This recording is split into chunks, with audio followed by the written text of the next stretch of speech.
नमस्ते, मी योगेश कुटे. लेट्सअप खबर बातमध्ये तुम्हा सर्वांचं पुन्हा एकदा स्वागत. राज्याचे उपमुख्यमंत्री आणि राष्ट्रवादी काँग्रेसचे अध्यक्ष अजित पवार यांचं आणि महायुती सरकारमधल्या काही ज्येष्ठ मंडळींचं पटत नाही की काय, अशी शंका आता सध्या निर्माण होऊ लागलेली आहे. महायुती किंवा त्यातही भाजपचं जे धोरण आहे ते धोरण हिंदुत्ववाद्यांना चुचकारण्याचं आहे, हिंदुत्ववादी अजेंडा पुढे नेण्याचा आहे. याला मात्र अजित पवारांचा विरोध वारंवारपणे दिसून आलेला आहे. पण हा विरोध दिसत असूनही किंवा त्याबाबत अनेकदा स्पष्ट मते व्यक्त करूनही याबाबत अजित पवार यांच्या मनासारखा निर्णय होत नाही, हे देखील तितकंच उघड सत्य आहे.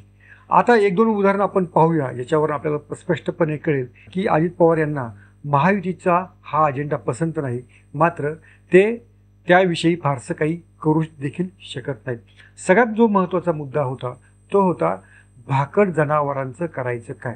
आता कथित गोरक्षक जे आहेत ते गोरक्षक हे मोठ्या प्रमाणात जो कुरेशी समाज आहे अशा भाकड जनावरांची वाहतूक करतो. गोवंश वगळून इतर जनावरांची हत्या करण्याला परवानगी आहे, त्यांच्या मांस किंवा मटणाचं सगळा व्यापार पाहतो. या कुरेशी समाजाला गेले काही दिवस सातत्यानं टार्गेट केलं जात आहे. त्यामुळं हे गोरक्षक मोकाट सुटले असल्याचं देखील बोललं जात आहे. या कृषी समाजानं मग उपमुख्यमंत्री अजित पवार यांची भेट घेऊन आपल्या तक्रारींचा पाढा त्यांच्यापुढे वाचला. तेव्हा अजित पवार यांनी त्यांच्या नेहमीच्या स्टाईलनं या गोरक्षकांना वेळीच आवर घालण्याच्या सूचना या पोलीस अधिकाऱ्यांना दिल्या. आता हे जे गोरक्षक आहेत ही गोरक्षक मंडळी काही त्यातले काही चांगल्या भावनेने काम देखील करत असतील, मात्र त्यांच्यामध्ये काही जरा थोड्याशा गुंड प्रवृत्तीच्या देखील लोकांचा समावेश झाला आहे, असं पोलीस प्रशासनातील देखील अधिकारी म्हणतात. त्यामुळं या कथित गोरक्षकांमुळे शेतकऱ्यांचं देखील मोठ्या प्रमाणामध्ये नुकसान होत आहे. खरं जर तसं पाहिलं तर गोवंश हत्याबंदीचा जो कायदा आहे तो काही म्हशींना किंवा इतर जनावरांसाठी लागू नये, मात्र त्याच्यामुळे इतर जनावरांची देखील वाहतूक करणं कठीण झालेलं आहे. शेतकऱ्यांची देखील यातनं पिळवणूक होत असल्याचं उघडपणे बोललं जात आहे. माजी खासदार राजू शेट्टी यांनी देखील हा कायदा, गोवंश हत्याबंदीचा कायदा रद्द करावा अशी देखील मागणी केलेली आहे. एवढंच नाही, ते हे देखील बोललेले होते की फक्त जर तुम्हाला कायदा करायचा आहे तर तो देशी गोवंश हत्याबंदी असा करा. जर्सी गाई जी आहे ती गाई भाकड जर असेल किंवा तिनं दूध जर देणं थांबवलं असेल तर ती परवडणं हे शेतकऱ्यांना शक्य होत नाही किंवा त्यांना आर्थिकदृष्ट्या परवडत नाही. आता या सगळ्या मुद्द्यांना अजित पवार यांचा उघडपणे पाठिंबा आहे. राजू शेट्टी आणि अजित पवार यांचं याबाबतचं मतैक्य आहे. मात्र हे अजित पवार यांनी उघडपणे बोलून दाखवलं, त्या पद्धतीनं त्यांनी प्रशासनाला सूचना दिल्या. यावरनं मात्र भाजपची जी मंडळी आहे त्यातही आमदार महेश लांडगे यांनी थेट अजित पवार यांच्यावरती टीका केलेली आहे आणि असे प्रकार खपवून घेतलं जाणार नसल्याचं देखील त्यांनी इंदापूरच्या एका सभेमध्ये बोलून दाखवलं होतं. आता एवढंच नाही, ते मिलिंद एकबोटे जे आहे ते मिलिंद एकबोटे गोरक्षकांचं बऱ्यापैकी नेतृत्व करतात. त्यांनी तर असं म्हटलं होतं की जी जर्सी गाय आहे तिचं जर दूध पिलं तर नपुसंकत्व येतं. तर ह्या दावा किंवा या दाव्याला काय आधार आहे याबाबतचं काही एकबोट्यांनी स्पष्टीकरण केलं नाही. पण आजकाल कुणी जीभ उचलतं आणि टाळ्याला लावतं असा या प्रकारचा जो दावा आहे. आता जर आपण पाहिलं तर भारतामध्ये जेवढं काही दूध वितरण होतं ते 60-70% जे दूध आहे ते जर्सी गायांचंच असतं. त्यामुळं या अशा गोरक्षकांनी देखील अजित पवार यांच्यावरती जोरदार टीकास्त्र सुरू केलेलं आहे.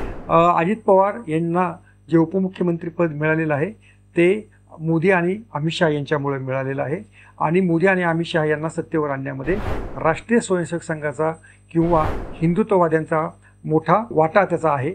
त्यामुळं अजित पवार यांनी अशा हिंदुत्ववाद्यांचा अवमान करू नये किंवा त्यांच्या विचारांना अडचण निर्माण करू नये अशा प्रकारचं देखील वक्तव्य मिलिंद एकबोटे यांनी केलेलं आहे. त्यामुळं अजित पवार यांची तर कोंडी या पद्धतीनं अगदी दुय्यम तिय्यम दर्जाचे जे नेते आहेत भाजपमधले ते देखील करू लागलेले आहेत. गोपीचंद पडळकर यांच्यासारखा देखील नेता हा महायुती एकत्र सत्तेवर असताना देखील अजित पवार यांच्यावरती टीका करत असतातच. त्याच्यामध्ये आता महेश लांडगे आणि मिलिंद एकबोटे यांच्यासारख्या नेत्यांची भर पडलेली आहे. हे तीन नेते कमी म्हणून की काय, जे भाजपचे ज्येष्ठ नेते आणि राज्याचे जलसंपदा मंत्री राधाकृष्ण विखे पाटील यांनी देखील अजित पवार यांच्यावरती जोरदार टीकास्त्र सोडलं. तर विखे पाटलांचं म्हणणं असं आहे, इथेनॉल हे पेट्रोलमध्ये मिक्स करण्याचा निर्णय घेऊन मोदी आणि अमित शहा यांनी फार मोठी कामगिरी केली. पण अजित पवार यांचे जे कारखाने आहेत त्या कारखान्यांमध्ये मोदी आणि अमित शहा यांच्या अभिनंदनाचा साधा बोर्ड देखील लावला जात नाही. अजित पवार, तुम्ही जनाची नाही तर मनाची तरी लाज बाळगा. अशा प्रकारे अजित पवारांची लाज काढण्यापर्यंत राधाकृष्ण विखे पाटील हे पुढे सरसावलेले आहेत. आता याच्यावरनं राष्ट्रवादी काँग्रेसच्या अमोल मिटकर यांच्यासारख्या नेत्यांनी विखे पाटलांना प्रत्युत्तर दिलं. पण अजित पवार यांना टार्गेट करायचं आहे, भाजप नेते सोडत नाहीत, हे देखील या निमित्तानं दिसून आलेलं आहे. आत्ता जो कल्याण डोंबिवलीमध्ये 15 ऑगस्ट म्हणजे स्वातंत्र्यदिनी मांसाहाराची दुकानं किंवा मटणाची दुकानं बंद करण्याचा निर्णय हा देखील अजित पवारांना पसंत पडलेला नाही. त्यांनी देखील याबद्दल स्पष्टपणे नाराजी व्यक्त केली. मात्र त्याच्यावरनं देखील भाजपचे नेते त्यांच्यावरती घसरून बोलत आहेत. आता जर पाहिलं तर अजित पवार हे वारंवार सांगत आहे, मी जरी महायुतीमध्ये असलो तरी यशवंतराव चव्हाण यांच्याच विचाराचा वारसा मला चालवायचा आहे. मी धर्मावर किंवा जातीवर भेदाभेद करणार नाही. एखाद्या हिंदुत्ववाद्याचा अजेंडा मी राबवणार नाही.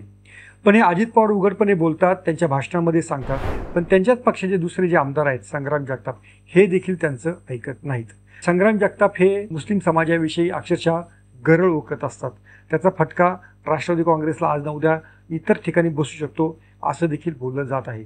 यवतमध्ये जी नुकतीच दंगल झालेली होती त्या ठिकाणी गोपीचंद पडळकर आणि संग्राम जगताप यांनी अशीच आक्रमक भाषणे केलेली होती आणि ही दंगल भडकण्यामध्ये या दोघांच्या नेत्यांच्या भाषणाचा देखील मुद्दा त्यावेळी उपस्थित झालेला होता. त्यामुळं महायुतीचे हिंदुत्ववादी नेते एक प्रकारे अजित पवार यांची अवहेलना करत आहेत. केवळ भाजपचे नेते नाही तर त्यांच्याच पक्षाचा आमदार संग्राम जगताप हे देखील अजित पवारांचं या मुद्द्यावरती अजिबात ऐकायला तयार नाहीत. त्यामुळं अजित पवार यांची राजकीय कोंडी करण्याचा विचार भाजपच्या या हिंदुत्ववादी गटाचा नाही ना, अशी चर्चा आता या निमित्तानं सुरू झालेली आहे. अजित पवार आणि मुख्यमंत्री देवेंद्र फडणवीस यांचं ट्युनिंग चांगलं आहे असं देखील बोललं जात आहे. पण हे ट्युनिंग इतकं चांगलं आहे की एकनाथ शिंदे यांना याबाबत अमित शहा यांच्याकडे तक्रार करावी लागते की राष्ट्रवादी काँग्रेस हे आमच्यापेक्षा वरचढ ठरत आहे. आत्ता रायगडच्या पालकमंत्री पदाचा तिढा जरी सुटत नसला तरी रायगडला 15 ऑगस्ट रोजी ध्वजारोहण कोणी करायचं याचं जे माप आहे ते शेवटी राष्ट्रवादी काँग्रेसच्या परड्यामध्ये पडलं आणि त्या ठिकाणी आदित्य तटकरे याच त्या ठिकाणी ध्वजारोहण करणार असल्याचं आदेश सरकारला काढावा लागला. यामुळे साहजिकच शिवसेनेमध्ये नाराजी पसरली. भरत गोगावले जे पालकमंत्री होण्यासाठी रायगडचे अक्षरशः आतुर झालेले आहेत, पण त्यांना ध्वजारोहण देखील करू दिलं जात नाही. याचं जे कारण सांगितलं जातं आहे ते कारण असं आहे की देवेंद्र फडणवीस आणि अजित पवार यांचं ट्युनिंग, त्या दोघांमधलं एकमेकांना समजून घेण्यामधलं जे वातावरण आहे ते आत्ता एकनाथ शिंदे यांच्यापेक्षा चांगलं आहे. पण दुसरीकडे जर आपण पाहिलं तर हिंदुत्ववादी नेत्यांना मात्र भाजपमधला जो एक्स्ट्रीम राईट विंग आहे त्यांना मात्र अजित पवार यांचे विचार पटत नाहीत, हे देखील यातनं आता स्पष्ट झालेलं आहे. तर अजित पवार त्यांच्या नेहमीच्या स्टाईलनं स्पष्टपणे बोलतात, पण त्यांचं ऐकतं कोण हा खरा प्रश्न आहे. आणि हे जर किती दिवस न ऐकल्यानंतर अजित पवार हे भाजपवरती टीका करणार किंवा भाजपला प्रत्युत्तर देणार हे आता आपल्याला पुढच्या काळामध्ये पाहावं लागेल. पण अजित पवार यांची कोंडी होती की नाही या सरकारमध्ये तुम्हाला काय वाटतं जरूर सांगा. पाहत राहा लेट्सअप मराठी. सोशल मीडियाच्या भाऊ गर्दीत विश्वासार्हतेने चकाकणारे नाव म्हणजे लेट्सअप मराठी. सगळ्यांना, सगळ्या नागरिकांना ती स्पीच, ती लेट्सअप वरील मुलाखती म्हणजे विचारांचा खजिना. त्यानंतरच्या निवडणुकीमध्ये मला सोडून गेले. बातम्या केवळ वस्तुस्थिती सांगणाऱ्या, न प्रोपगंडा, फक्त जनतेचा अजेंडा. क्योंकि आने वाला कल जाने वाला है, जाने वाला कल आने वाला है. राजकारण, मनोरंजन असो की क्रीडा क्षेत्र, महाराष्ट्राची स्पंदने संवेदनशीलतेने टिपणारे माध्यम म्हणजे लेट्सअप मराठी. जगासोबत एक पाऊल पुढे राहण्यासाठी लेट्सअपचे ॲप, सोशल मीडिया आणि वेबसाईट सोबत कनेक्टेड रहा.